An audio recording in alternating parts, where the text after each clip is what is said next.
Burnett United football ক্লাবের বাউন্ডারির বাইরে দিয়ে আমি এখন হাঁটছি। এই নিয়ে 3 পাক করলাম, থার্ড রাউন্ড হলো। একটা রাউন্ডে আমার স্টেপে 837 স্টেপস।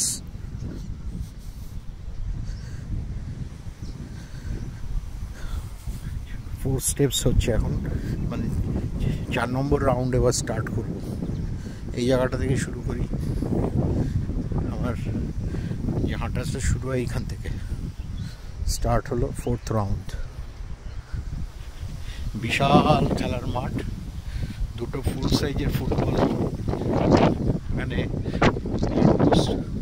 রয়েছে, গোলপোস্ট। ক্রিকেটও খেলা হয় এখানে। এই মুহূর্তে লোকজন খুব কম, 1-2 জন করে দেখা যাচ্ছে।